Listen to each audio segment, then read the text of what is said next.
everyone, and welcome to our weekly briefing call. Again, it's Tony Consul here in Geneva. I'm with Brian Pearce, our Chief Economist, and Alexandre Juniac, our Director General and Chief Executive Officer. As usual, we'll start with a few slides from Brian, and then we will turn it over to Alexandre for a few comments, and then we'll throw it open to questions and answers using the chat function. So with that, Brian, would you like to kick us off with a few slides? Yes, thank you very much, and good morning, good afternoon, everybody.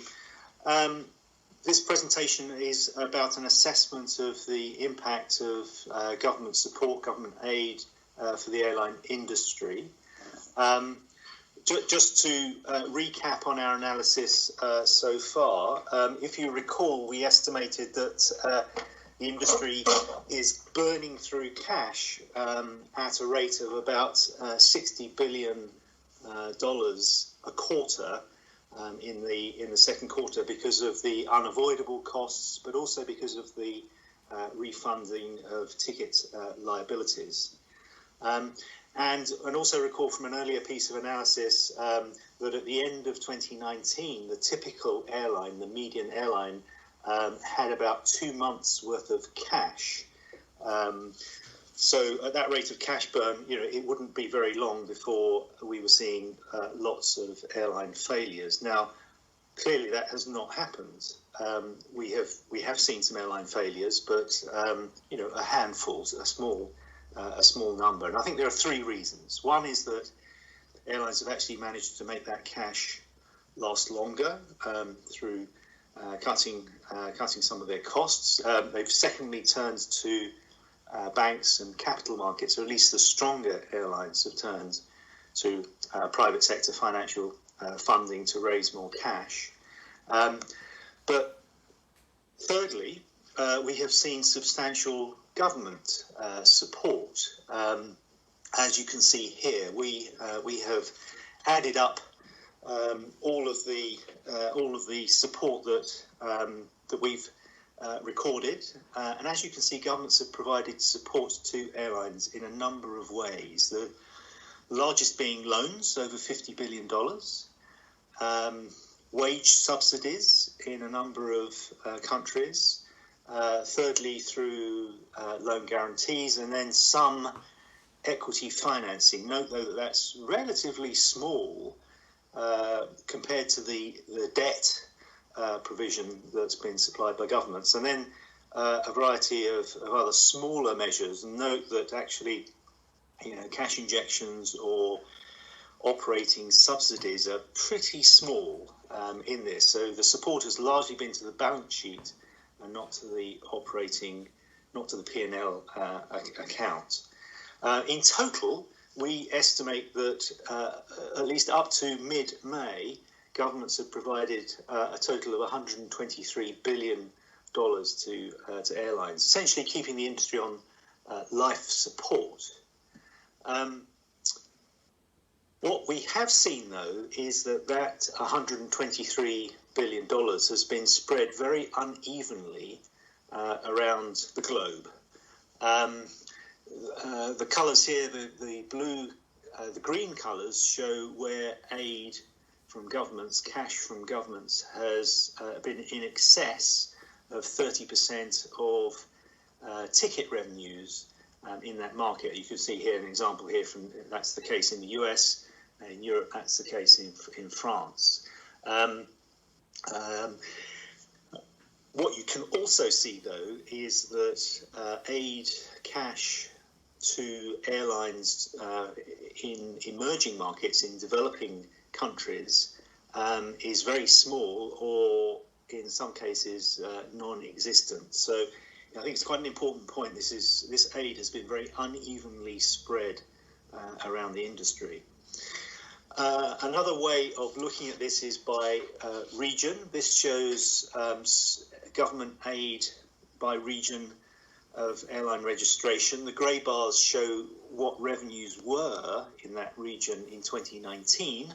The blue bars show the US dollar cash support that's been seen. And at the top, you can see what percentage that represents. And what you can see very clearly is that a region like North America has seen aid equivalent to 25% of last year's revenues, very substantial support. Europe, 15%, Asia-Pacific, 10%, also sort of decent levels of support. But airlines in Latin America and Africa and the Middle East have seen support barely 1% of their operating revenues. So I think there's clearly an issue here with a lack of support for airlines in emerging markets, which is obviously a concern as we're looking forward to the restart of the industry. And I think to make this point also, looking at the top 10 passenger markets across the world, the bars on the right show government aid, cash provided by governments as a percentage of the ticket revenues in those markets. So ticket revenues being both in the domestic market but also international markets serving those countries. And as you can see, even amongst the developed markets, in the developed economies, there's a lot of variation. France and the United States have seen support equivalent to around about 1/3 of annual ticket revenues for last year. Japan and Germany have also provided significant support, but that's about it, really. Very low levels of support in many other of the top 10 markets in the world. And if we look more closely at a couple of regions, just to illustrate this point about the unevenness of government support, here in Asia Pacific, we actually haven't got China in here, but you saw that in the slide before. Singapore has provided the most support, actually globally, in terms of in proportion to the revenues generated in that particular market. But what we haven't seen is support in some of the key emerging markets in that region, and indeed in some of the developed markets as well, where we have seen airlines getting into difficulties. For instance, Virgin Australia or Thai Airways. In both of those economies, there's been very little support for airlines. If we look at Europe, there's been more substantial government aid across the countries, but even so, as you can see, it's still very uneven.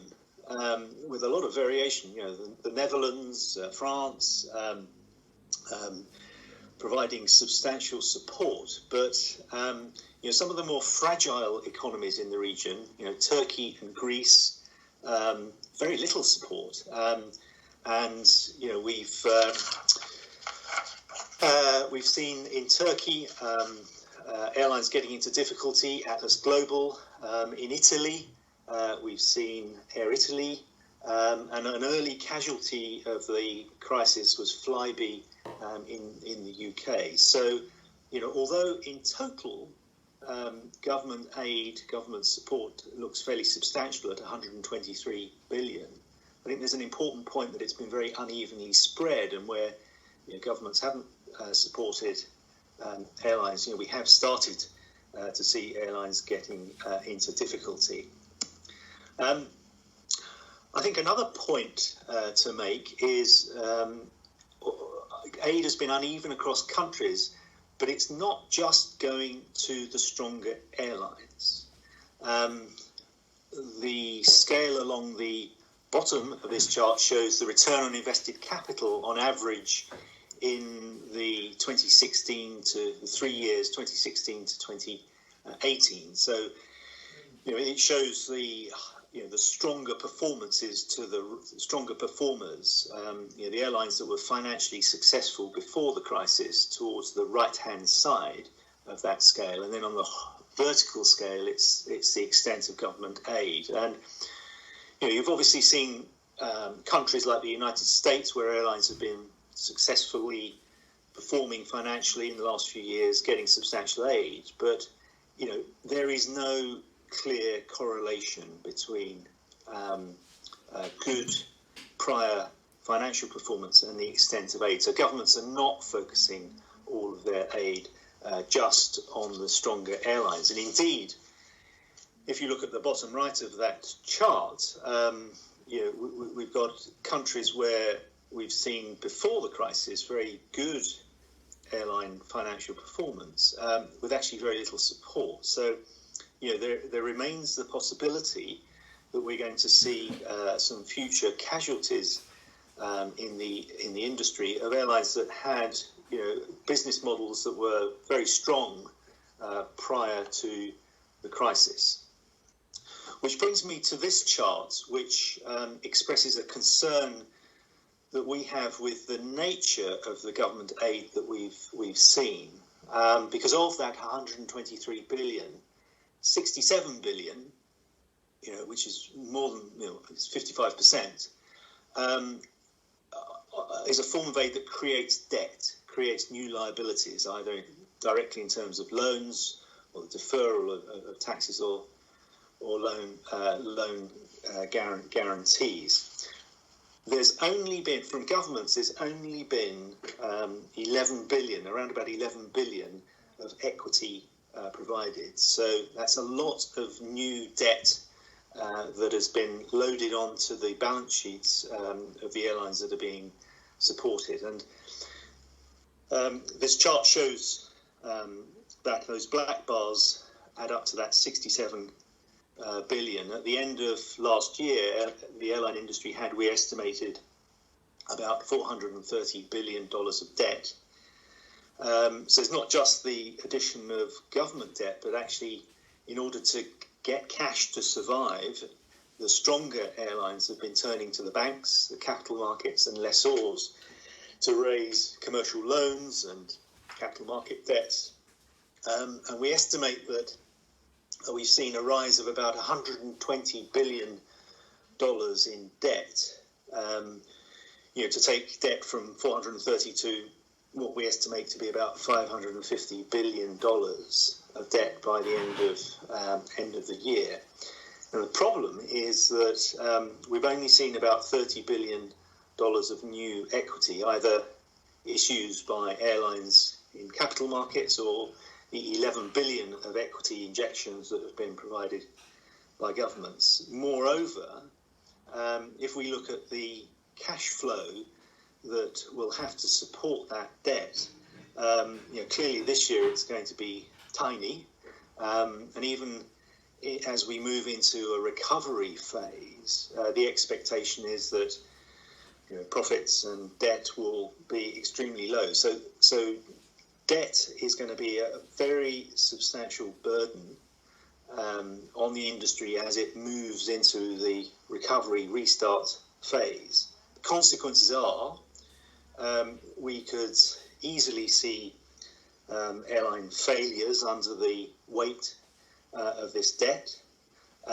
Alternatively, we could see governments, more government involvement if there is the need to swap some of that debt for equity, unless we see the airlines able to raise more equity themselves on capital markets, or generate significant cash flows during the restart period. But obviously that in an environment of relatively weak demand will depend on keeping costs at the minimum in order to generate that cash to support that debt. But if there are substantial operational constraints, that's going to raise costs and make it even more difficult. So I will leave it there. Thank you very much. Turn it back to Tony. Thank you very much, Brian. With that, I'd like to ask Alexandre if he would offer a few remarks before we open up to questions. Yes, good afternoon, everyone, and thank you for joining the call. Brian's presentation has pointed out a few things that are pretty important. First of all, the industry is struggling. Through the crisis, airlines have received over $120 billion in financial assistance from government. That is helping to avert a big number of bankruptcies, but the number of airlines going under is growing. So we continue our call on government to provide financial support. The second point is that the kind of financial assistance provided has consequences. Over half the government aid, $67 billion, is in a form that will increase its debt, loans, loan guarantees, deferred tax payments, etc. These have been life-saving measures for the airlines. Policymakers, however, should be fully aware that the increased debt burden will have consequences. Governments will still want airlines to improve environmental performance, provide affordable connectivity, and to manage the increased operational costs of COVID-19 containment measures. And they will need to repay the debt. It will make the recovery longer and more difficult. For governments that have not provided assistance, we continue to ask them to do so. But considering the industry's ballooning debt, our advice is to focus on ways that will not further increase the debt burden. This could be grants, subsidies, or payroll assistance. Before I take your questions with Brian, I would also like to highlight the growing concern on the quarantine measures that some governments are putting in place. One development is of particular concern, that is the politicization of quarantine measures. In response to the UK government's announced 14-day quarantine measures for all arrivals, France announced that it would do the same for arrivals from the UK. Measures must be guided by science, not politics, and tit-for-tat quarantine measures are frankly unacceptable. Last week, we outlined principles that our board has committed to for the recovery. Health and safety are at the top of the list. And this is followed by support for scientifically based measures. If governments do not have the confidence to open their borders without imposing onerous quarantine measures, then we need to work with them to understand what scientifically supported measures will give them that confidence. The good news is that the technology for COVID-19 testing at scale is advancing quickly. We still don't have a perfect solution, but there are hopeful signs that this could eventually play an important role for travel. With that, we are very happy to take your questions. Thank you for your attention. Okay, thank you, Alexandre. We have a few questions in the queue already. I'll encourage anyone who has a question to please type it in. In the meantime, we'll get started. The first question concerns Latin America. It says that the LATAM Airlines Group, the largest carrier in Latin America, filed for Chapter 11 bankruptcy today. This follows Avianca in Colombia, which also filed for bankruptcy. In Europe, many big airlines are getting bailouts from their governments. What would you say about the LATAM bankruptcy filing? And does the uneven spread of government financing or perhaps assistance to carriers in difficulty create an unfair competition scenario where richer countries will be able to support more than the less rich countries? So probably both Brian and Alexandre, could I ask you to comment on that? Yes, I can start off.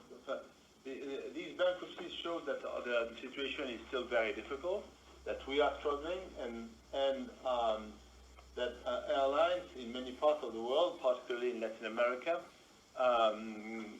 strongly need government support and a strong financial support and a quick implementation of these packages.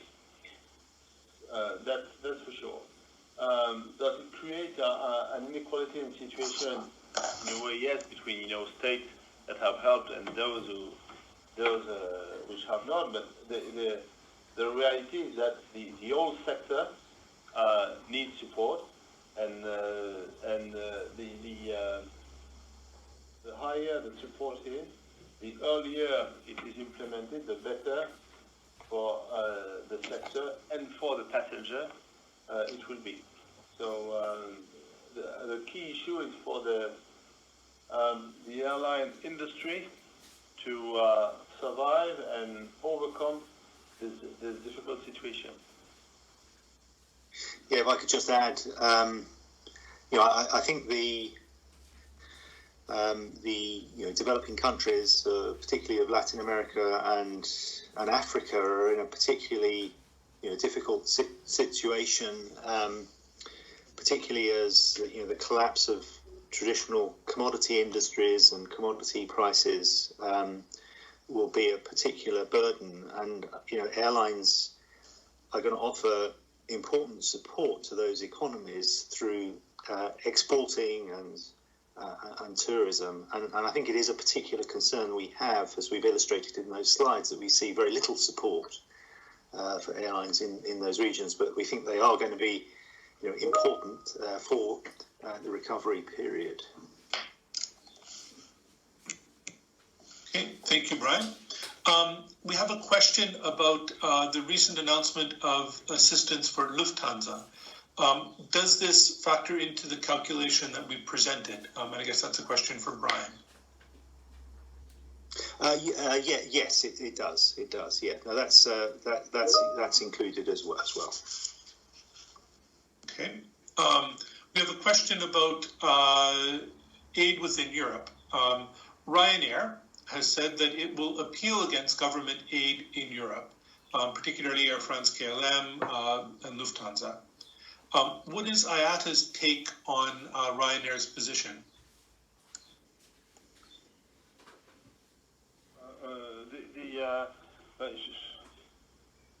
Ryanair can do whatever they want.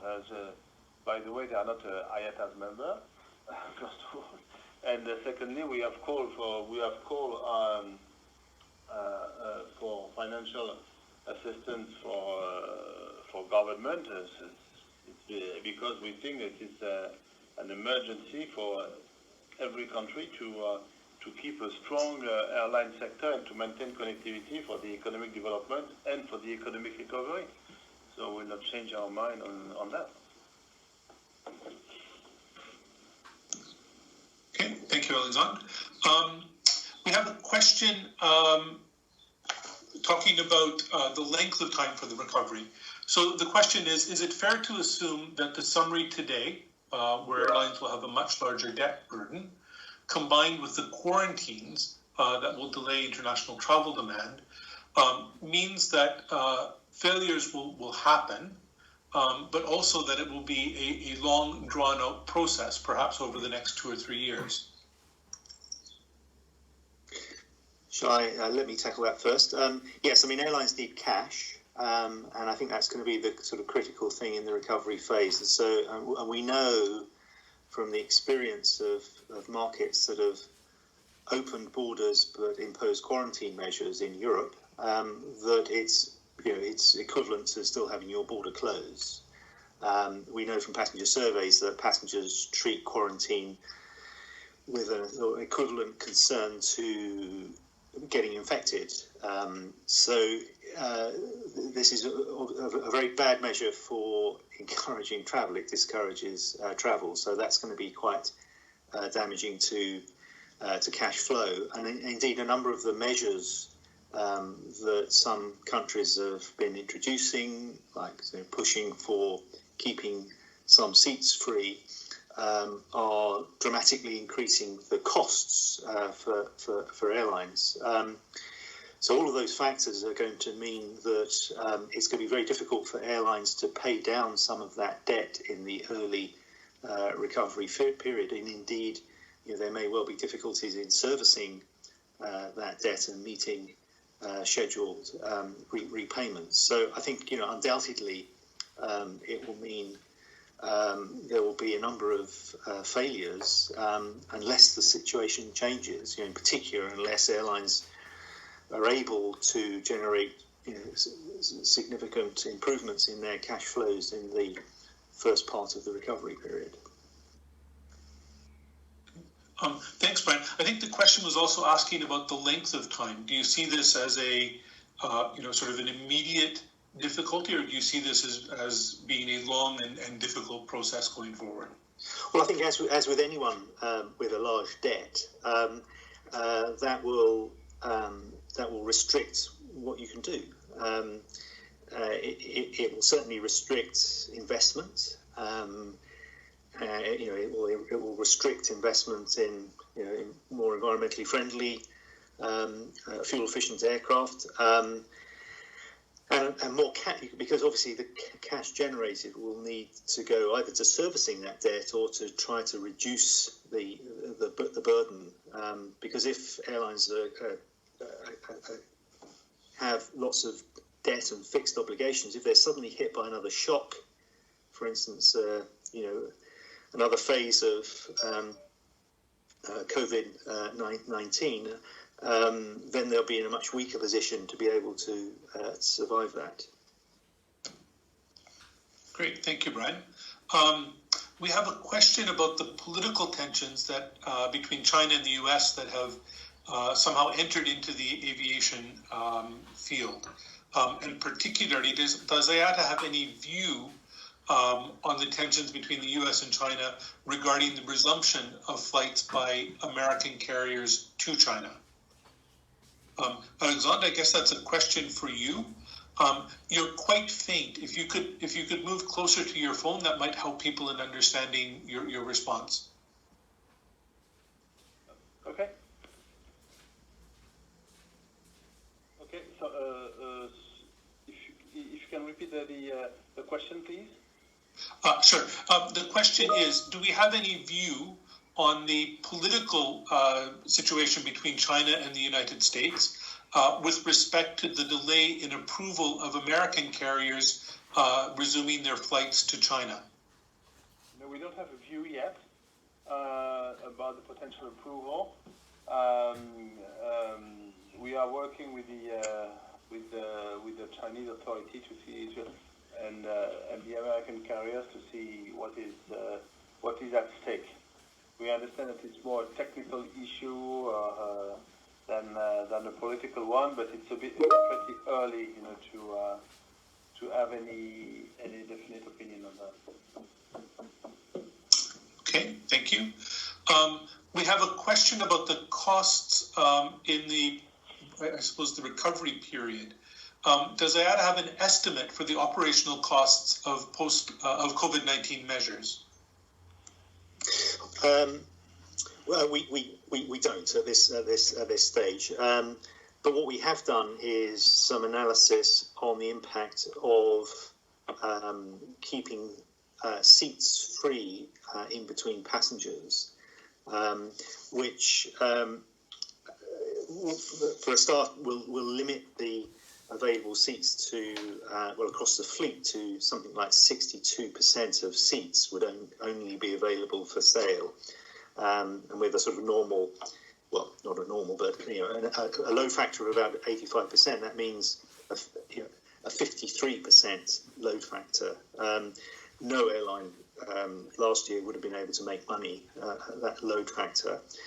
But in terms of costs, because there are large fixed costs of operation, we had a look at a number of different types of aircraft model, and that particular COVID measure of keeping seats free would, in some circumstances, double the cost per passenger. Okay, great. Thank you, Brian. We have a question on taxation. So in the past, IATA has often said that aviation should be used as a catalyst for economic activity, not as a source for direct source for funding government budget deficits or to subsidize other parts of the economy. the industry has now taken 123 billion in public support. With that said, will the industry now show more open-mindedness on tax on its operations in return for this support? The point is the point is not whether or not we support or we don't support taxation at any period for any reason for whatever purpose. What we say is that we are against taxation on our permanent operation to subsidize other parts of the economy.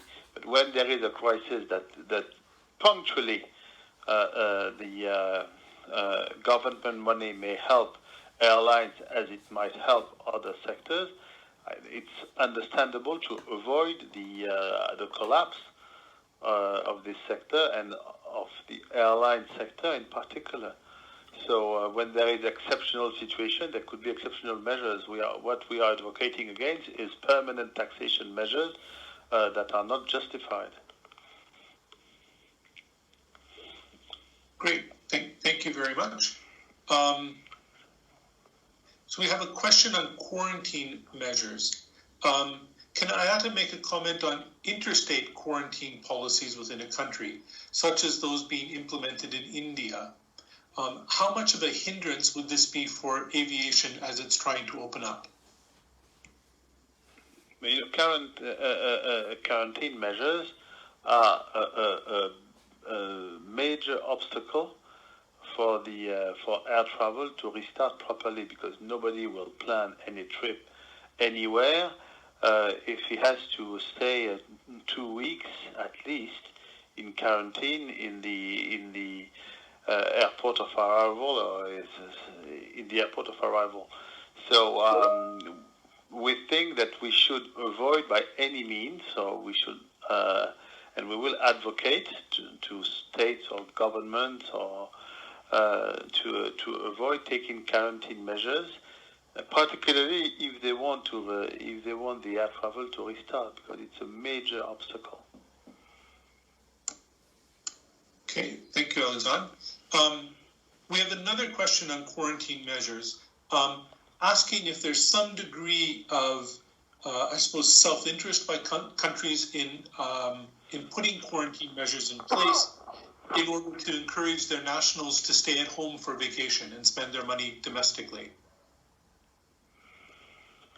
We do not comment on intentions by states when they put quarantine. We suppose that if they put quarantine, it's because they want to protect their territory from incoming travelers carrying the virus, and so putting back infection in their country. So the intentions are not. I don't think is a key issue. The point is to have the appropriate measure to protect the country or the population against the virus, and we don't think that a general quarantine is the right one. Okay, thank you, Alexandre. We have a question about our analysis for Africa and Middle East. Did our data about government support for airlines in this region include those carriers that are effectively government-owned, or did it just relate to the privately owned airlines? Where is where is it? Africa and Middle East. Yeah, perhaps I could. Yes, please. Let me just answer quickly, Alexandre, and then feel free to add. Yes, I mean, whenever there's been at least a public announcement of support, and that would include support for airlines with either a government share or state-owned, as well as private sector airlines, they are included in the analysis. I mean, it might be. I mean, it may be the case that for some airlines we've not seen all of the support publicly announced, in which case we won't have included that analysis. Okay, thank you. We have a question on bankruptcy protection. What will Chapter 11 mean for airlines and their future, and I suppose the future of a level playing field? We know that the Chapter 11 process is a very effective process to restart an activity when the activity is in financial trouble, because it gives the appropriate level of protection and then the appropriate tools to renegotiate the financial structure, the debt, some contracts, some liabilities, in a way that is positive to restart the business on appropriate basis.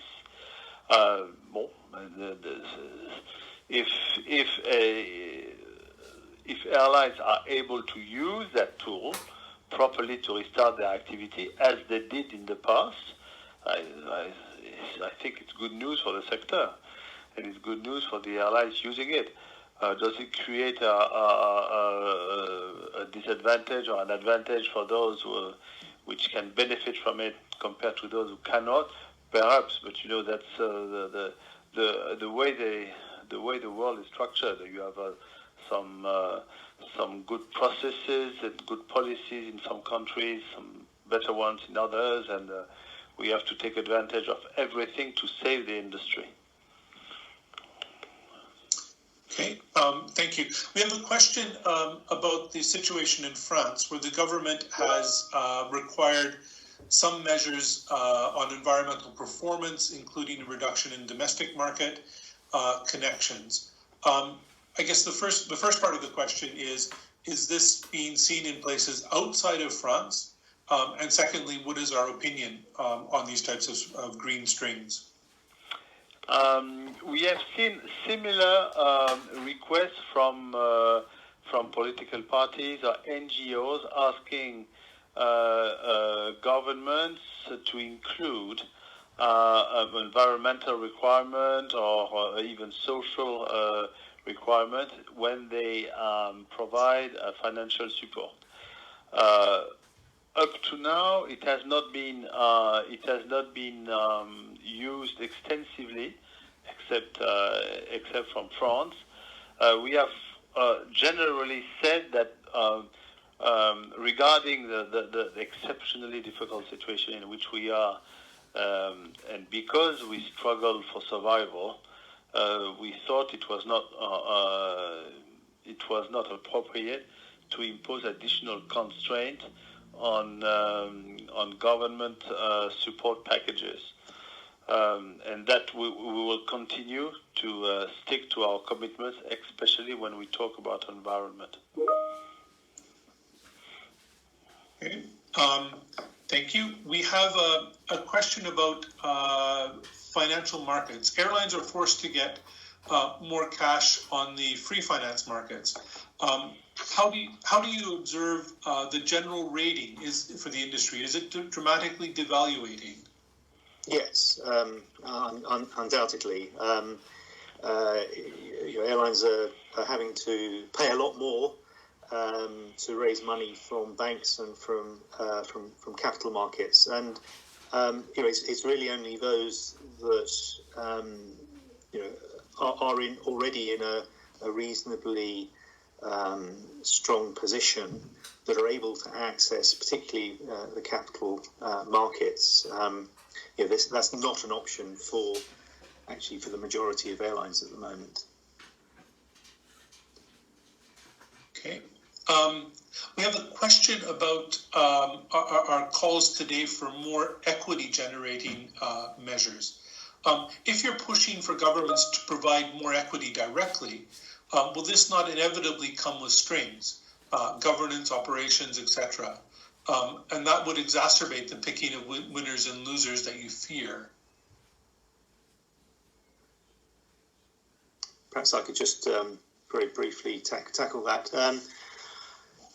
I think we saw, often in the past where governments have provided equity support because of the recognition that companies with too much debt just haven't got the flexibility or the ability to operate. They need that equity to give them the cushion and the capital expand. In the past, where taxpayers have done this, airline governments have then often sold their shares once markets have recovered, and it's been often been a good return for taxpayers. We would see that as as the main reason for governments wanting to do this, and also to provide, to make sure that the business sector as well as citizens are supported by a strong airlines network during the recovery period. Okay, thank you, Brian. So we have a question about, I suppose it's the voucher issue and the refund issue. The questioner says that COVID-19 has showed us that cash management by airlines is poor, and that ticket remittances, I suppose this means the ability to refund, are not state of the art. And the question, I guess, on top of commenting on those observations would be, should there be a cash pool in place to help the industry as a whole in situations like this?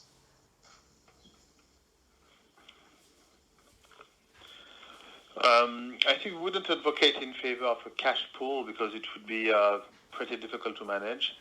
But it shows that the managing cash for airlines is absolutely critical, and perhaps one of the outcome of this crisis will be that financially the airlines will have to pay even more attention to cash and to have stronger balance sheet to be able to cope with this type of crisis when it happens. But Brian, perhaps you want to add something? I agree. One of the outturns of the crisis is that airlines, I think investors are going to want airlines, financial markets are going to want airlines to be more financially secure than they have been. And what we've seen in the past is a small number have transformed their performance, very strong, but that's not the case for the majority. Given the debt increase that we're seeing, actually the majority of airlines will be in a weaker financial position as they move into the restart period. So, essentially we're going to need either substantial cash flow generation, or airlines are going to have to go out and raise equity to improve those balance sheets. Okay, thank you both. We have a question about Africa. It says that the future for African airlines looks grim, especially given the lack of government support. Is IATA considering any special interventions to assist the recovery of this continent? We are not only considering, we have done a special intervention by jointly with UNWTO, WTTC, regional airline associations, and various industry partners. We have written letters to international financial institutions such as the African Development Bank, the Islamic Development Bank, some bilateral development agencies, the African Union, to mobilize some funds to help the restart of the travel and tourism industry, including airlines, and to devote a significant part of the financial package they are putting together to help African states, so to devote a significant part to the airline industry to maintain connectivity and to rescue the travel and tourism sector. So we have done a strong push into that direction. Okay. We have a question about the restart measures that we are proposing. And perhaps there's a misunderstanding that we need to clear up, but I'll read the question.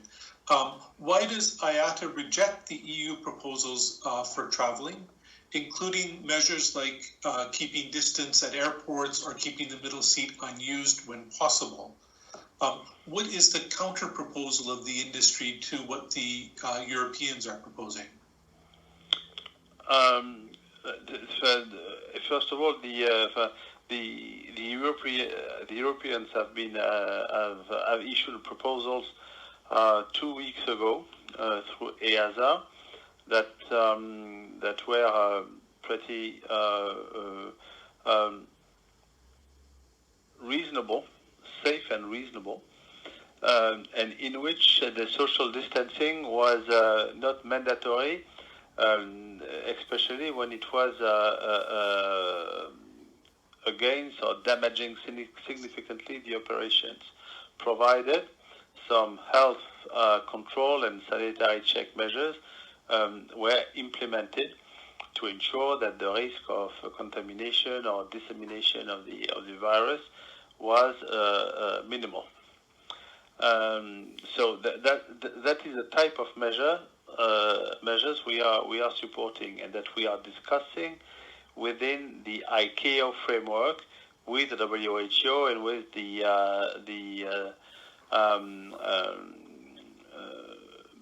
several governments around the recovery task force that has been set up by ICAO. The set of measures are under discussions. They should be ready by the end of the month, and they include what we call a multi-layer approach with a range of controls and checks through a health declaration, temperature control, mandatory wearing of masks, sanitization of the aircraft, pre-packaged food distribution, limitation of any potential contacts on the flight, temperature control at the arrival airport. So a lot of measures that guarantee that the risk of contamination and dissemination is minimal. So that is what we are discussing with the best specialists, with WHO and within ICAO, and we hope to be ready by the end of the month to propose a safe system for air travelers. Great, thank you very much, Alexandre. We have a follow-up question on the one we discussed earlier about LATAM and their bankruptcy announcement. The question is, how many airlines are in danger over the next weeks of disappearing, and do we have a count of those that have disappeared already? Brian, you want to answer that question? Or? Yes, and I mean, it's not possible to give any exact numbers. I mean, one thing that we did point out actually towards the end of last year was that the improvement in the industry's performance that we've seen in the last few years has been driven essentially by 30 airlines. You know, there's a very long tail of airlines in a much more fragile condition. So, and as we're starting to see some failures now, so it's not possible to put an exact number on that. But if we don't see an improvement in conditions during the restart period, we are certainly fearful that we're going to see a number of failures. Yeah, and I suppose it's also a point to mention that filing for bankruptcy doesn't necessarily mean disappearing. Absolutely. So a number of the airlines today, and you asked also, do we have a list of the number of airlines that have been in trouble? I mean, it's a small number. I think less than, at least our count, less than 10. But a number of those, as Tony has said, are restructuring. So they are. They are still operating and restructuring their business models. Great, thank you, Brian. We have a question from Asia. It says that Europe and North America aside, Asia Pacific over recent days has seen a number of announcements from airlines about the resumption of an increasing number of flights, including international, during the month of June. Since COVID-19 initially spread in the region, does this provide some optimism that the recovery of international flying, at least within Asia Pacific, will come earlier than elsewhere? Yes, it provides some optimism. It shows that a phased restart plan is the most reasonable approach. It corresponds to what we are advocating now for weeks. It's a restart plan by phase, starting with domestic, then continental, then intercontinental. And it's not surprising that Asia, in which the pandemic has started, a few weeks before the other regions, is paving the way for the others. So. Great, thank you. We have a question about, I suppose, the overall appeal to governments for assistance. The questioner says, if we're to believe in free market capitalism and shareholder value, why should governments socialize the debt of airlines and allow airlines to privatize the profits? The answer is pretty simple. Even if you believe in free market and capitalism, there are times in which free market and capitalism is not working, and in this case for a complete external reason. So when there are exceptional times with it needs exceptional measures, and these exceptional measures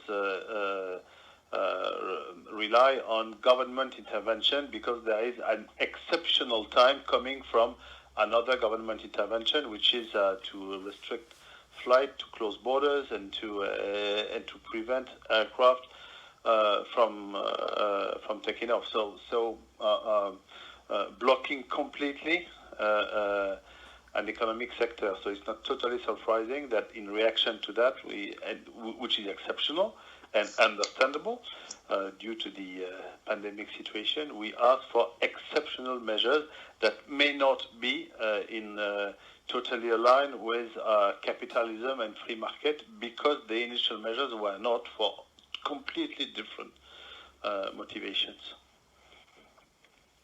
But I think we certainly have seen and believe that private sector management is certainly best and most efficient for running an airline. Our fear, I think, in the current circumstances are that the exceptionally high debt levels that we're seeing develop, could lead to more government ownership by default if airlines are unable to sustain those levels. So in those circumstances, we would certainly want governments to obviously support the industry, because that's essential for the economic recovery, but to allow the private sector back in as soon as possible, as we've seen in other crisis situations where government has offered temporary support but then sold their shareholdings once things recover. Okay, thank you. We have a question about fuel hedging. It says that fuel hedging is a huge financial burden currently for many airlines. Does IATA have an estimate as to how big the burden is for the industry? No, you're right. Fuel hedges, and hedging is a risk minimization exercise, but it does go wrong in some circumstances, and that's happened with this crisis, where fuel prices have collapsed, leaving many hedges not operating properly, and airlines are having to take losses against those. We don't have an estimate of that, but it's certainly true that it has been a significant issue, perhaps more so in Europe, where hedging ratios have been high, and parts of Asia, than in North America, where hedging is typically very low. Okay, thank you. We have one last question, which I guess reflects back on the overall message that we've been talking about today in terms of debt. The questioner says that if debt is the problem, why did airlines accept the terms of the aid? Why did they accept the cash in the first place? Because the emergency was that the airlines were running totally out of cash. But we do not undermine, the inconvenience of having increased our indebtedness. But the urgency was that we were running out of cash. It was a matter of weeks or days, and so what we did is to ask for money for an emergency. Otherwise, we would have a lot of airlines would have been in bankruptcy. We're certainly not saying this has been unnecessary. I think what we're just pointing out that the treatment is creating a problem with the patient, which will need to be dealt with once we get into a recovery period, because it creates a substantial burden on operations. Great. Thank you very much, Alexandre and Brian. We're just about at 3 o'clock in Geneva, so we will close the call for now.